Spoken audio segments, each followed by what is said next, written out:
நம்ம இந்த வீடியோல நிதி ஆணையம் தொடர்பான ப்ரீவியஸ் இயர்ஸ் கொஸ்டின்ஸ் பார்ப்போம். இதுல ஃபர்ஸ்ட் கொஸ்டின், இந்தியாவின் நிதிக்குழு தலைவரை நியமிக்கும் அதிகாரம் பெற்றவர் யார்? இந்த கொஸ்டின் ஆன்சர் ஆப்ஷனல் ஏ, இந்திய குடியரசுத் தலைவர். இந்தியாவின் நிதிக்குழு தலைவரை நியமிக்கும் அதிகாரம் பெற்றவர் யார்? இந்த கொஸ்டின் ஆன்சர் ஆப்ஷனல் ஏ, இந்திய குடியரசுத் தலைவர். நெக்ஸ்ட் கொஸ்டின், நிர்வாக சீர்திருத்த ஆணையத்தின் பரிந்துரைப்படி நிதியாண்டு துவங்க வேண்டிய நாள்? இந்த கொஸ்டின் ஆன்சர் ஆப்ஷனல் ஏ, நவம்பர் 1. நிர்வாக சீர்திருத்த ஆணையத்தின் பரிந்துரைப்படி நிதியாண்டு துவங்க வேண்டிய நாள் நவம்பர் 1. நெக்ஸ்ட் கொஸ்டின், பொறுத்துக. பட்டியல் 1 மற்றும் 2 பொருத்தி கீழே கொடுக்கப்பட்டுள்ள சரியான விடையை தேர்வு செய்க. இரண்டாவது நிதிக்குழு கே சந்தானம், 7வது நிதிக்குழு ஜே.எம். சேலட், 12வது நிதிக்குழு சி ரங்கராஜன். இரண்டாவது நிதிக்குழு கே சந்தானம், 7வது நிதிக்குழு ஜே.எம். சேலட், 12வது நிதிக்குழு சி ரங்கராஜன். இந்த கொஸ்டின் ஆன்சர் ஆப்ஷனல் ஏ, 2, 3, 1. இந்த நிதிக்குழுலாம் பார்த்தீங்கன்னா ஸ்கூல் புக்லயே எக்கனாமிக்ஸ் புக் 12th இருக்கும். 1ல இருந்து 15 வரைக்கும் நிதிக்குழுவோட தலைவர் யாரு, எந்த இயர் அப்படிங்கிறதெல்லாம் கொடுத்துருப்பாங்க. அதெல்லாம் நல்லா படிச்சுக்குங்க. நெக்ஸ்ட் கொஸ்டின், கீழ்கண்டவற்றுள் நிதி ஆணையத்தின் பிரதான செயல்பாடு அல்லாத ஒன்றை குறிப்பிடவும். இந்த கொஸ்டின் ஆன்சர் ஆப்ஷனல் டி, நாட்டின் வளங்களை மிகவும் திறம்பட பயன்படுத்துவதற்கான திட்டத்தை வகுத்தல். இதுல பாத்தீங்கன்னா வரிகளின் நிகர வருமானத்தினை மத்திய மற்றும் மாநில அரசு இடையில் விநியோகிக்க பரிந்துரைப்பது, மாநிலங்களுக்கு உதவுவதற்கான மானியங்களை நிர்வகிக்க வேண்டிய கொள்கைகளை பரிந்துரை செய்வது, பஞ்சாயத்து மற்றும் நகராட்சிகளின் வளங்களை கூடுதலாக ஒரு மாநிலத்தின் ஒருங்கிணைந்த நிதியை அதிகரிக்க நடவடிக்கைகளை பரிந்துரை வழங்குவது. இதெல்லாம் பாத்தீங்கன்னா நிதி ஆணையத்தின் செயல்பாடுல வரும். ஆனா நிதி ஆணையத்தின் செயல்பாடு அல்லாத ஒன்றை குறிப்பிடவும் இந்த கொஸ்டின்ல கேட்டிருக்காங்க. அதுக்கு ஆன்சர் நாட்டின் வளங்களை மிகவும் திறம்பட பயன்படுத்துவதற்கான திட்டத்தை வகுத்தல். இதுதான் இதுல பொருந்தாதது. நெக்ஸ்ட் கொஸ்டின், பின்வரும் கூற்றை கவனி. நிதிக்குழு நிர்ணயம் செய்வது, நிதி வளங்களை மாநில அரசுக்கு மாற்றுதல். சரத்து 280 3 நிதிக்குழுவின் பணிகள் பற்றி கூறுகிறது. ஒரு நிதிக்குழுவின் காலம் 6 ஆண்டுகள் ஆகும். இது 5 ஆண்டுகள் தான். ஜனாதிபதியால் நிதிக்குழு பணியமர்த்தப்படுகிறது. மேலே கண்டவற்றுள் எவை சரியான கூற்று? இந்த கொஸ்டின் ஆன்சர் ஆப்ஷனல் டி, 1, 2 மற்றும் 4. 3 தப்பு. ஏன்னா 6 ஆண்டுகள் கொடுத்திருக்காங்க. இது 5 ஆண்டுகள் தான். நெக்ஸ்ட் கொஸ்டின், 15வது நிதிக்குழுவின் தலைவர் யார்? இந்த question answer optional D, N K. Singh. 15வது நிதிக்குழுவின் தலைவர் யார்? இந்த question answer optional D, N K. Singh. இப்ப பாத்தீங்கன்னா 16வது நிதிக்குழுவின் தலைவரா அரவிந்த் பனகாரியா நியமிச்சிருக்காங்க. இவங்க பாத்தீங்கன்னா இவங்களோட அறிக்கையை 2025 அக்டோபர் 31க்குள்ள சமர்ப்பிக்கணும். அதன்படி பாத்தீங்கன்னா இந்த 2026 ஏப்ரல் 1ல இருந்து 5 ஆண்டுகளுக்கான பரிந்துரைகளாக இது இருக்கும். இந்த 16வது நிதிக்குழுவின் பரிந்துரைகள். இப்ப நடந்துட்டு இருக்கிறது 16வது நிதிக்குழு. இதனோட தலைவரா இருக்கிறவர் Arvind Panagariya. Next question, budget தயாரிப்பில் பங்கு பெறாதது. இந்த கொஸ்டின் ஆன்சர் ஆப்ஷனல் டி, நிதி ஆணையம். இதுல நிதி அமைச்சகம், நிதி ஆயோக், தலைமை தணிக்கை மற்றும் கணக்காளர் இவங்கெல்லாம் பாத்தீங்கன்னா பட்ஜெட் தயாரிப்பில் பங்கு பெறுவாங்க. இங்க பங்கு பெறாதது அப்படின்னு தான் கேட்டிருக்காங்க. இந்த கொஸ்டின் ஆன்சர் ஆப்ஷனல் டி, நிதி ஆணையம். நெக்ஸ்ட் கொஸ்டின், 13வது நிதிக்குழுவின் தலைவர் யார்? இந்த question answer optional C, Vijay Kelkar. 13வது நிதிக்குழுவின் தலைவர் யார்? விஜய் கேல்கர். நெக்ஸ்ட் கொஸ்டின், இந்தியாவின் 15வது நிதிக்குழுவின் தலைவர் யார்? இந்த question answer optional A, N K. Singh. இந்தியாவின் 15வது நிதிக்குழுவின் தலைவர் யார்? என்.கே. சிங். இந்த டைம் இப்ப 16வது நிதிக்குழு புதுசா இருக்கிறதுனால 16வது நிதிக்குழுவின் தலைவர் யாருன்னு கூட கேட்கலாம். அரவிந்த் பனகாரியா. நெக்ஸ்ட் கொஸ்டின், மத்திய அரசின் மூலம் அறிமுகப்படுத்தப்பட்ட நிதி சீர்திருத்த வசதி எந்த நிதிக்குழுவில் கொண்டு வரப்பட்டது? இந்த கொஸ்டின் ஆன்சர் ஆப்ஷனல் டி, 12வது நிதிக்குழு. மத்திய அரசின் மூலம் அறிமுகப்படுத்தப்பட்ட நிதி சீர்திருத்த வசதி எந்த நிதிக்குழுவில் கொண்டு வரப்பட்டது? 12வது நிதிக்குழு. நெக்ஸ்ட் கொஸ்டின், இந்திய நிதி ஆணையத்தின் முதல் தலைவர். இந்த கொஸ்டின் ஆன்சர் ஆப்ஷனல் டி, திரு கே.சி. நியோகி. இந்திய நிதி ஆணையத்தின் முதல் தலைவர் திரு K C. Neogi. Next question, doctor Y V. Reddy டேஸின் தலைவராக நியமிக்கப்பட்டார்.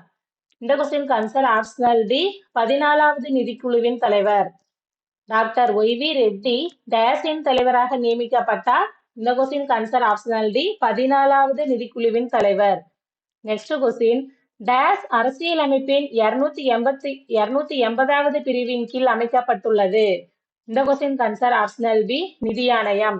டேஸ் அரசியலமைப்பின் 280வது பிரிவின் கீழ் அமைக்கப்பட்டுள்ளது, நிதி ஆணையம். நெக்ஸ்ட் கொஸ்டின், பொறுத்துக. பின்வருவனவற்றை பொறுத்துக. 8வது நிதிக்குழு ஒய்.டி. சவான். 12வது நிதிக்குழு டாக்டர் சி. ரங்கராஜன். 13வது நிதிக்குழு டாக்டர் விஜய் கேல்கர். 14வது நிதிக்குழு டாக்டர் ஒய்.வி. ரெட்டி. இதெல்லாம் பாத்தீங்கன்னா தனித்தனியா கொஸ்டினா கேட்டிருந்தாங்க. இதுல ஒரே கொஸ்டின்ல பொறுத்துக்களை வச்சுட்டாங்க. இந்த கொஸ்டினுக்கு answer optional A, 3, 4, 1, 2. Next question, கீழ்கண்டவற்றுள் வரவு செலவு திட்ட தயாரிப்பில் சம்பந்தப்படாதவை எவை அல்லது எது? இந்த கொஸ்டினுக்கு ஆன்சர் ஆப்ஷனல் பி, நிதி ஆணையம். கீழ்கண்டவற்றுள் வரவு செலவு திட்ட தயாரிப்பில் சம்பந்தப்படாதவை எவை அல்லது எது? இந்த கொஸ்டினுக்கு ஆன்சர் ஆப்ஷனல் பி, நிதி ஆணையம். இந்த நிதி அமைச்சகம், நிதி ஆயோக், தலைமை கணக்கு மற்றும் தணிக்கை அலுவலர்லாம் வரும். இது மேல வந்த கொஸ்டினை தான் திருப்பி இங்க கேட்டிருக்காங்க. நெக்ஸ்ட் கொஸ்டின், பொறுத்துக. பட்டியல் 1 மற்றும் பட்டியல் 2 பொருத்தி கீழே கொடுக்கப்பட்டுள்ள சரியான விடையை தேர்வு செய்க. இதுல பாத்தீங்கன்னா ஃபர்ஸ்ட் யூபிஎஸ்சி சரத்து 315, திட்டக்குழு சரத்து 39, நிதிக்குழு சரத்து 280, தேர்தல் ஆணையம் சரத்து 324. யூபிஎஸ்சி அப்படிங்கிறது பாத்தீங்கன்னா சரத்து 315, திட்டக்குழு சரத்து 39, நிதிக்குழு சரத்து 280, தேர்தல் ஆணையம் சரத்து 324. நெக்ஸ்ட் கொஸ்டின், கீழ்கண்ட இந்திய அரசியலமைப்பு சட்டத்தின் பிரிவுகளில் நிதிக்குழு எந்த பிரிவின் கீழ் உருவாக்கப்பட்டது?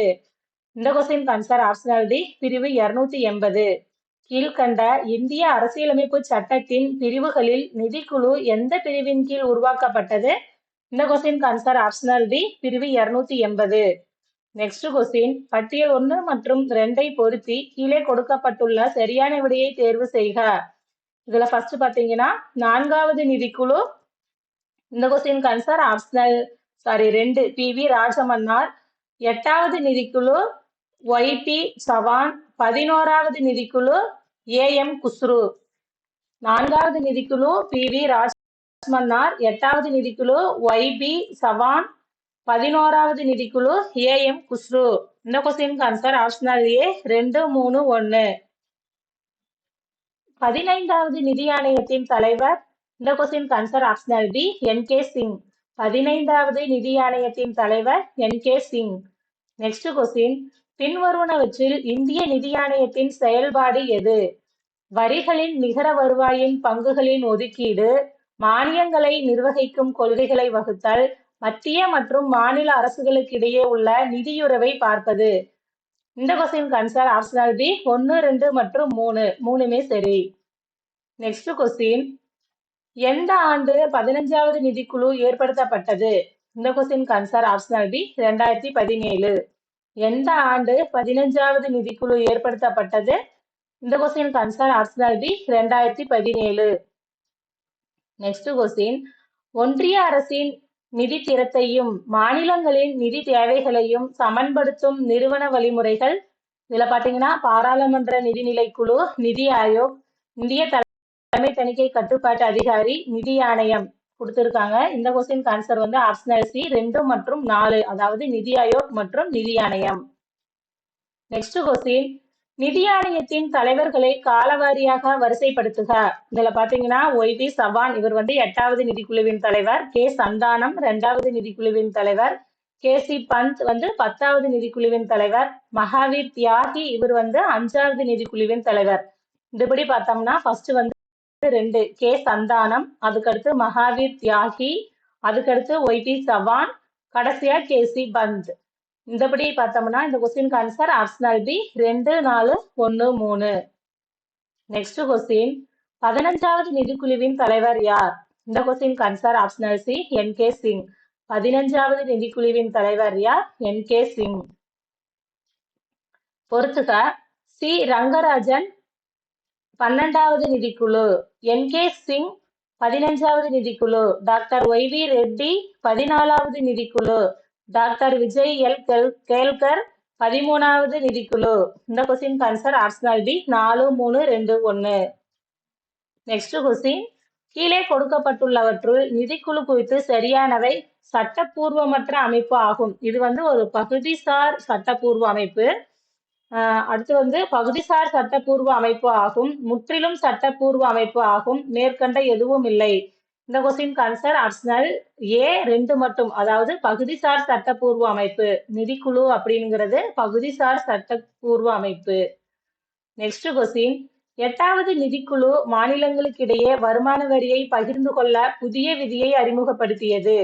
அதுல என்னன்னா, ஃபர்ஸ்ட் 10% வருமான வரி வசூலிக்கும் அடிப்படையிலும் 90% மக்கள் தொகை மற்றும் தனிநபர் வருமான அடிப்படையிலும், அதாவது 10% வருமான வரி வசூலிக்கும் அடிப்படையிலும் 90% மக்கள் தொகை மற்றும் தனிநபர் வருமான அடிப்படையிலும் அந்த 8வது நிதிக்குழு படி வருமான வரியை பகிர்ந்து கொள்ள அறிமுகப்படுத்தியிருக்காங்கன்னு சொல்றாங்க. இதுல பாத்தீங்கன்னா 1, 2 ரெண்டுமே சரிதான். சரியான விடையை குறியீடுகளை பயன்படுத்தி தெரிவு செய்க. இந்த கொஸ்டின் ஆன்சர் ஆப்ஷனல் சி 1 மற்றும் 2 ரெண்டுமே சரி. நெக்ஸ்ட் கொஸ்டின், இந்தியாவில் நிதிக்குழுவின் பணிகள் நிகர வரி வருவாயை மத்திய மற்றும் மாநில அரசுகளுக்கு இடையே பகிர்தல் மற்றும் மாநிலங்களுக்கிடையே அவற்றுக்கான பங்கினை ஒதுக்கீடு செய்தல், மாநிலங்களுக்கான மத்திய அரசின் மானியங்கள் மற்றும் நிதியுதவிக்கான நெறிகள் பற்றி வழிகாட்டுதல். இந்த question answer optional C A மற்றும் பி சரி, ரெண்டுமே சரி. நெக்ஸ்ட் கொஸ்டின், எந்த காலகட்டத்திற்கான பரிந்துரைகளை 14வது நிதிக்குழு முன்வைத்தது? இந்த question answer optional B 2015 to 2020. எந்த காலகட்டத்திற்கான பரிந்துரைகளை 14வது நிதிக்குழு முன்வைத்தது? 2015 to 2020. இந்த இயர்ஸுமே பாத்தீங்கன்னா ஸ்கூல் புக்ல 12th புக்ல கொடுத்துருப்பாங்க. நீங்க இதுவும் படிச்சுக்கோங்க, ஏன்னா கொஸ்டின்ல இதுவும் கேட்கறாங்க, அதனால இயர்ஸும் படிச்சுக்கோங்க. நெக்ஸ்ட் கொஸ்டின், விரைவு நீதிமன்றங்கள் டேஷ் பரிந்துரையின் பேரில் ஏற்படுத்தப்பட்டிருக்கிறது. இந்த கொஸ்டின் ஆன்சர் ஆப்ஷனல் ஏ 11வது நிதி ஆணையம். விரைவு நீதிமன்றங்கள் டேஷ் பரிந்துரையின் பேரில் ஏற்படுத்தப்பட்டிருக்கிறது, 11வது நிதி ஆணையம். நெக்ஸ்ட் கொஸ்டின், 15வது நிதிக்குழுவின் பரிந்துரைகளின்படி மாநிலங்களுக்கு ஜிஎஸ்டிபியில் 4% நிதி பற்றாக்குறை அனுமதிக்கப்படும். அதில் 0.5% பின்வரும் துறையை சீர்திருத்துவதற்கு இணைக்கப்படும். இந்த கொஸ்டின் ஆன்சர் ஆப்ஷனல் பி எரிசக்தி துறை. 15வது நிதிக்குழுவின் பரிந்துரைகளின்படி மாநிலங்களுக்கு ஜிஎஸ்டிபியில் 4% நிதி பற்றாக்குறை அனுமதிக்கப்படும். அதில் 0.5% பின்வரும் துறையை சீர்திருத்துவதற்கு இணைக்கப்படும். இந்த கொஸ்டின் ஆன்சர் ஆப்ஷனல் பி எரிசக்தி துறை. நெக்ஸ்ட் கொஸ்டின், 15வது நிதிக்குழு அறிக்கையின்படி மத்திய வரி வருவாயில் 2021 to 26 காலத்திற்கான மாநிலங்களின் பங்கு டேஷ் சதவீதம் ஆகும். இந்த கொஸ்டின் ஆன்சர் ஆப்ஷனல் பி 41%. 15வது நிதிக்குழு அறிக்கையின்படி மத்திய வரி வருவாயில் 2021 to 26 காலத்திற்கான மாநிலங்களின் பங்கு டேஷ் சதவீதம் 41%. இந்த வீடியோல நம்ம நிதி ஆணையம் தொடர்பான ப்ரீவியஸ் இயர் கொஸ்டின்ஸ் தொகுத்து கொடுத்துருக்கோம். இந்த வீடியோ உங்களுக்கு யூஸ்ஃபுல்லா இருக்குன்னு நம்புறேன். நன்றி, வணக்கம்.